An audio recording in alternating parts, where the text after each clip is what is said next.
You're listening to Boomers Today with your host, Frank Sampson. Well, welcome to Boomers Today. I'm your host, Frank Sampson. And of course, each week we bring you important, useful information on issues facing baby boomers, their parents, and other loved ones.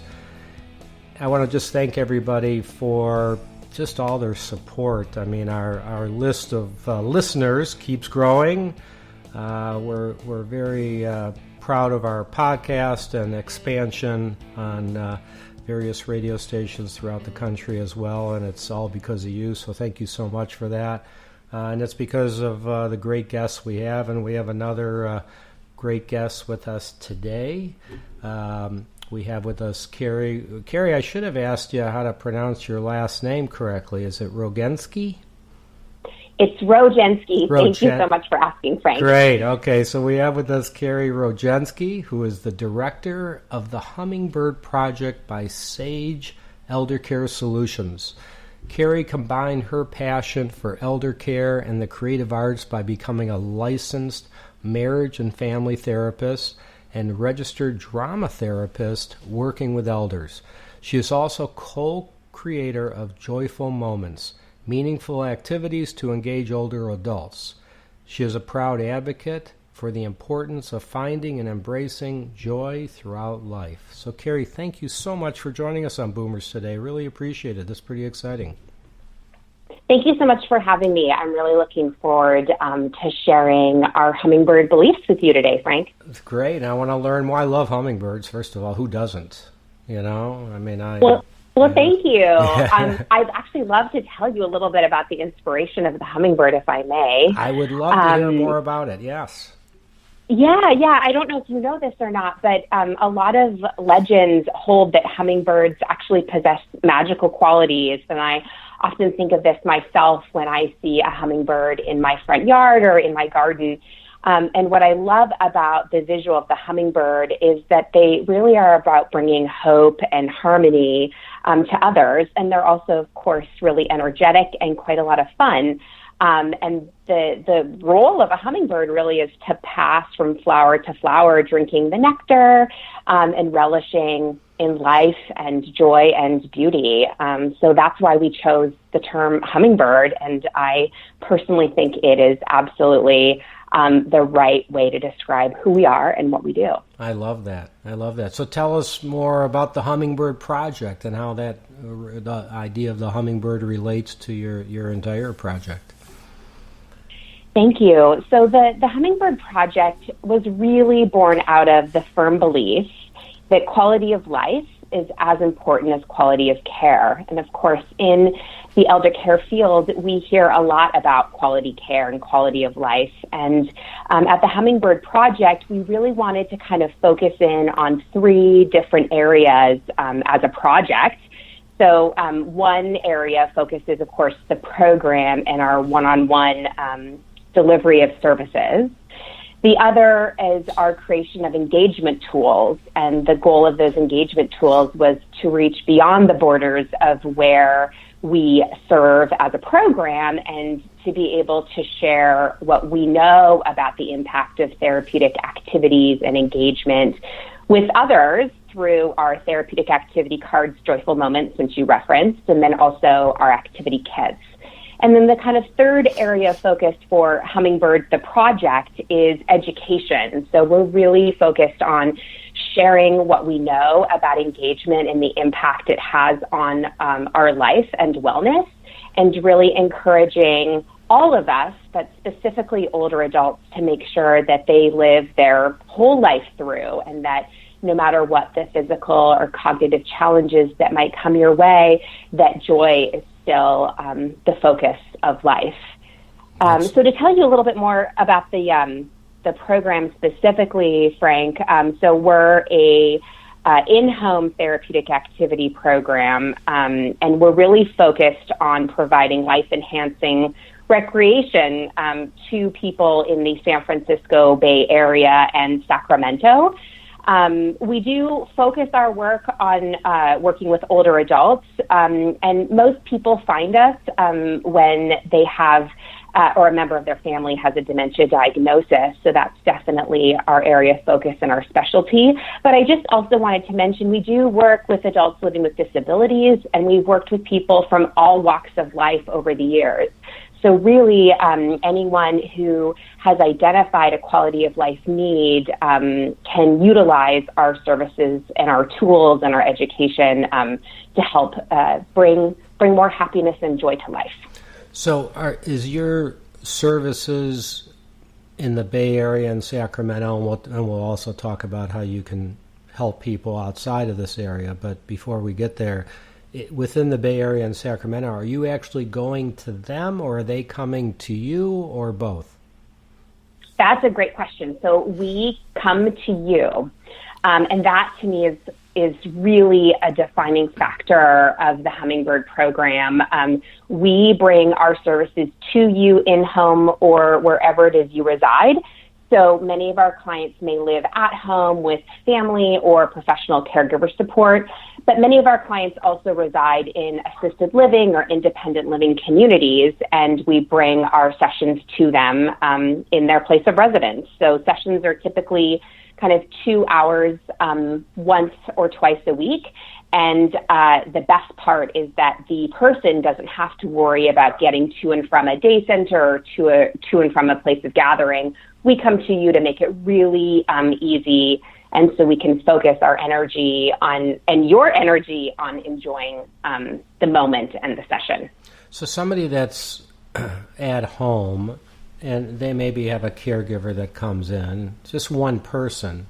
Do you work with people like that as well, where you go and are working with them one-on-one, or is it mostly on a group basis?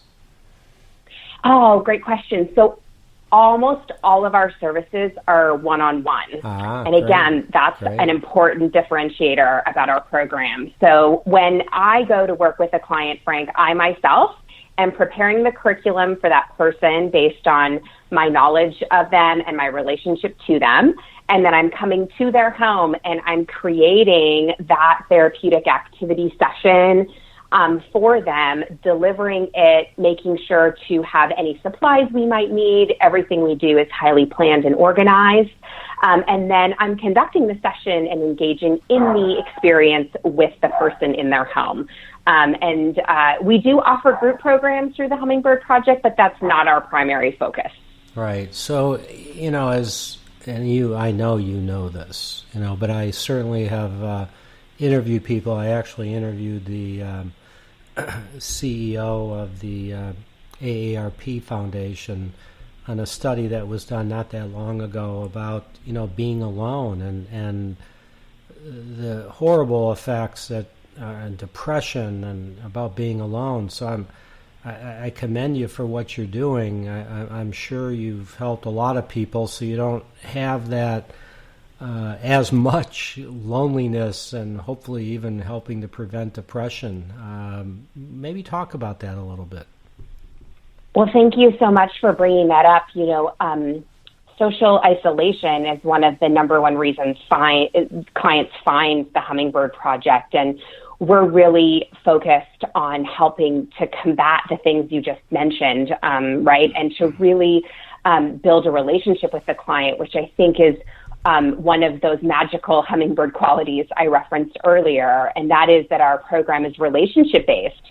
So when we work with our clients, Frank, we tend to work with them for many years. In fact, many of the clients that I have worked with since I've been with the company, I have seen through the end of their life because our relationship becomes so strong, and my ability to support their well-being and provide them with that level of connection becomes a part of their lived experience that their family or the other professionals that might be supporting them really wants to make sure happens in order to combat the things you just mentioned. Isolation, depression, loneliness, boredom is something that we hear a lot about.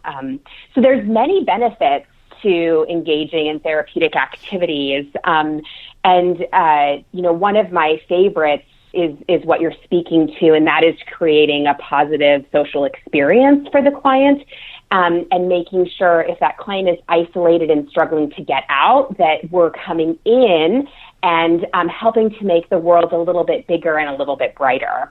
Of course, you've heard me speak about the importance of joy, and joy is one of the primary areas of focus for our clients. But the reason for that is we want to make sure that life is fun and that there's enjoyment in life. And unfortunately, for many people, especially if they're isolated or they're having to manage really complicated medical or cognitive needs, that experience of joy tends to diminish. And that's a huge area of focus for us. Another thing that I find really inspiring is the importance in that relationship, Frank, of being able to validate feelings and experience and identity, and to help the client either discover new interests, and sometimes we're coming in with new ideas and trying to help expand what the person's interested in, or we're trying to help them re-engage with old passion projects that perhaps are hard now, given some physical challenges, or if the client is diagnosed with Alzheimer's or dementia, we really still want to support them, right, and empower them no matter what the challenge is, to still be able to engage in the things that have brought them joy throughout their life. So creating that feeling of belonging and worth, purpose and meaning, engagement, and alleviating those things you mentioned, like social withdrawal and distress and isolation, is what we really thrive to achieve in every interaction we have with a client. Right. Maybe you could give us maybe one or two examples of activity sessions that, one-on-one activity sessions that your activity specialists, when you're working with, an older adult, maybe give us a better feel for the types of things you do. Can you do that? Yeah. I would love to tell you what it looks and feels like, because that's the best part, right? So I'm going to tell you a little bit about a client that I'm actually working with right now. And this is a gentleman that I've been seeing for a couple of years who has experienced some memory loss. And when I was brought in, Frank, his wife was really looking to find ways to have more social interaction for him in his home. His world had gotten pretty small because of his memory loss and sometimes his struggles to connect socially. When there were a lot of people around, he was a little withdrawn. And we thought that the best way to help him feel comfortable working with an activity specialist was to introduce the idea of a memoir legacy project about the incredible life that he has and the amazing work that he'd done as a professional businessman. So what the sessions look like, Frank, is I would come in once a week with a prepared set of questions that were rooted in kind of reminiscing and really getting to know more about his life story and what has made his heart sing throughout his life. And I would interview him, much like you're interviewing me today, and I would record or transcribe and write down what he was saying. And over our time together, that's now become a book that we're working on. And it became clear to him in our time together that this is a book he wanted to bestow upon his family, especially his children, to really share with them his whole life, from when he was a young man to when he was in the Coast Guard to when he was a really respectable businessman, building a business around North America.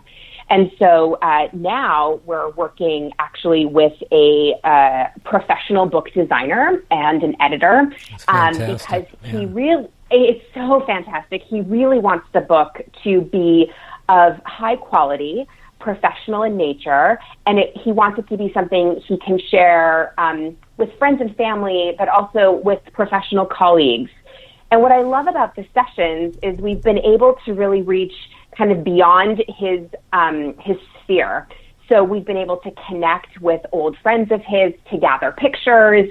we've been able to reach out. He loves heli skiing, so we reached out to the company he used to go heli skiing with and reconnect with them again. And they sent pictures and stories from past trips from the 70s and 80s.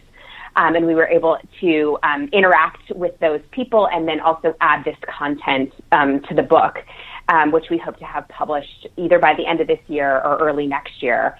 And it's really amazing to see how his resistance at the beginning and kind of his uncertainty about who I was and what we were there doing has now really translated into really uplifting and enjoyable sessions every single week.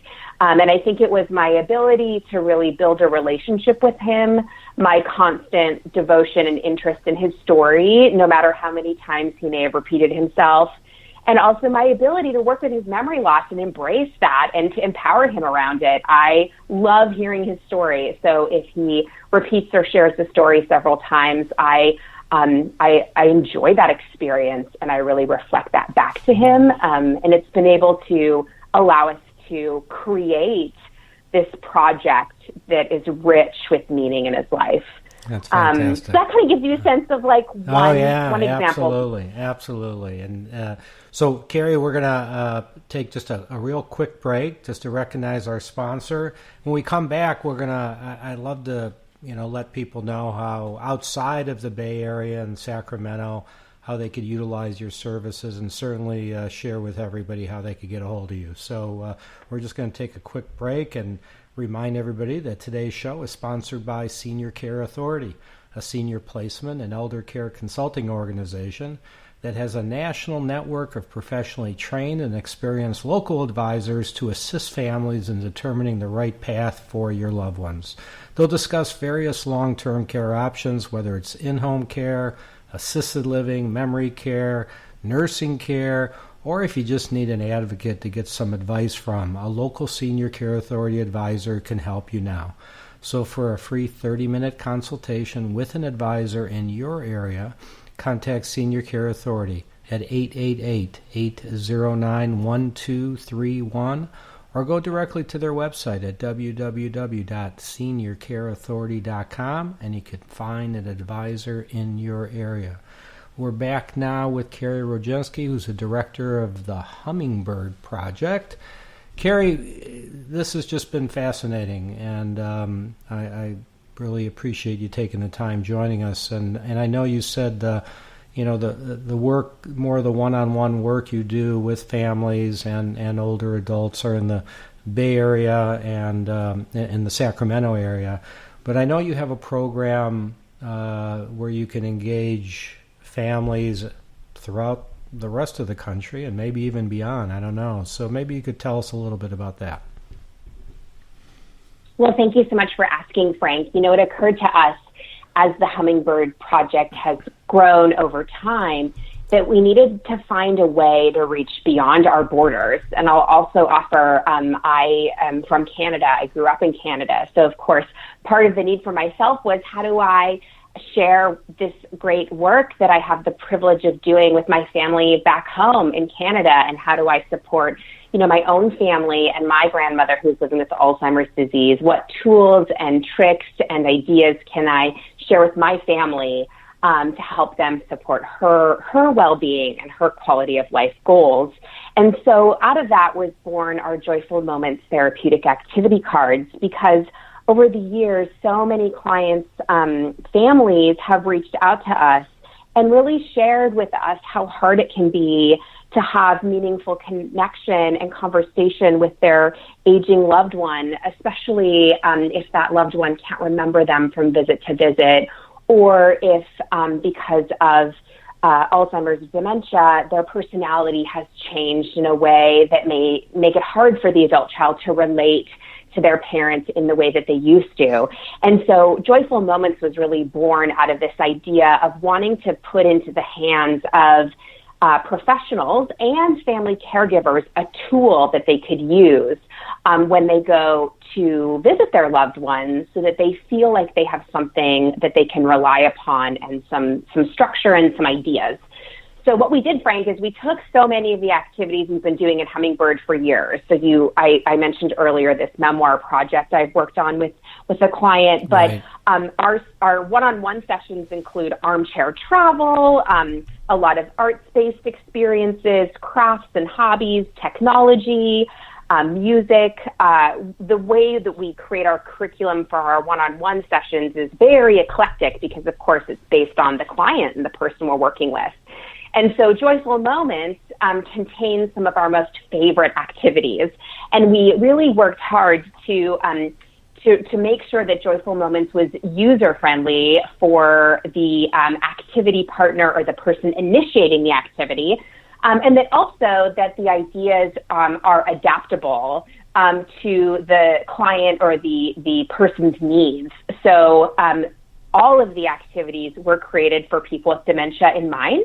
And they're all adaptable because based on the interaction between the two activity partners, and I use that term because when we're engaging in an activity, we want to let go of the idea of parent and adult child or client and professional. And we really just want to be two people having an experience and hopefully an experience that's very joy-filled.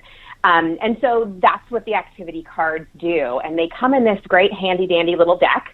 And they're like a recipe card, Frank. So on the front is the activity name and a little description. And on the back of the activity card is how-to steps, step by step. If there's materials you might want to gather, if there are ways you might want to work beyond the activity card, ways to expand, ways to reconnect with family, and a step-by-step guide. And we put them in a deck of cards as opposed to a book because we had this vision of family and professional caregivers being able to put Joyful Moments in their handbag as they're literally walking in to see their loved one and be able to take out one card that they were interested in and then offer this experience that they could have with their loved one that is enjoyable for both participants. And I really am proud of Joyful Moments and happy and excited to share them as a resource to people all around the world, really, because they're such an amazing way to connect with your loved one or your client or your friend, and they're really fun, and they're also the cards themselves. I personally think are really beautiful. So the cards themselves are an engagement tool, even if you're just kind of flipping through and enjoying them as a place to start. So how does somebody get information? Where would they go to order these cards or learn more about it? So you can go to our website to learn more. There's a lot of information on our website about our holistic quality of life theory, which is the evidence-based practice that informs the activity card domains, which are what we focus our activities on. And to learn more, you can visit our website. So there's two ways to find out about us. The first is by visiting hummingbirdproject.net. And then the other is to visit specifically joyfulmomentscards.net. On the Hummingbird Project website, you can learn a lot more about the project itself, right, which includes the program, our Joyful Moments activity cards, and our focus on education. On our Joyful Moments website is where you can order the cards and have them delivered to your home. And they are a fantastic resource for a really affordable price. That will come right to you, and you can start using them immediately. I also like to offer, Frank, to people who order them, we offer free complimentary consultations. So wow, you were reading my mind. I was about to ask that question. Was I? Yeah. Oh, yeah. I'm so glad. Yeah, good. Great. We really like to encourage people when they receive Joyful Moments. If you're looking for help, tips and tricks, we have great handouts we'd love to send you. We'd also love to sign you up for our newsletter that includes Joyful Moment card stories in action, so you can see how other people, both us as activity specialists and families, are using the cards. And I'm always happy to brainstorm with anyone who purchased the cards around how to get started. Sometimes that can be the hardest part. You receive the tool and you look at it and you think, okay, what's my next step? Feel free to reach out to me directly, and I would love nothing more than to help you initiate that next step, and then to be, a support as you use the cards and expand both your personal interests and, your loved ones, which is what it's all about. And that website again is? So our website is www.hummingbirdproject.net. Mm-hmm. And for Joyful Moments, the order form, it's www.joyfulmomentscards.net. Great. So we've got about a minute left. I'm going to put you on the spot here, okay?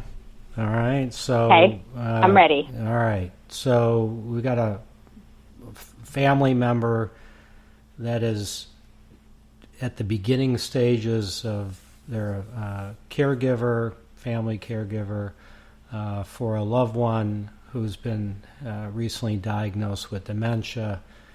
How should they start to prepare now? So my sincere and heartfelt advice is to start to collect a list of ways that you and your loved one can engage and connect no matter what is ahead. So one of the challenges and the fears that family caregivers often have is the narrative that society shares with us around Alzheimer's and dementia. And of course, it is a very challenging diagnosis to receive.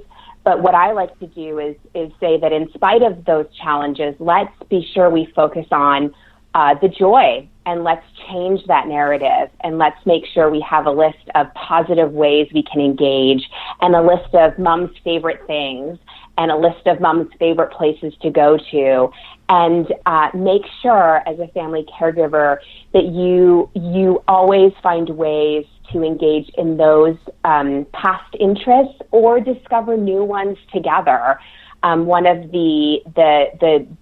the beauties that can come of a dementia diagnosis is people tend to be more creative and more open to ideas than their personality may have allowed them to be in the past. And sometimes that can be a really beautiful opportunity to try new things and to discover new ways of being with your loved one. And so my number one recommendation to people in the situation you're referencing is do not lose hope. Focus on what the person can do. Find ways, no matter what, to connect and to have joyful experiences with your loved one, and make sure you reach out to find support and resources to make that possible.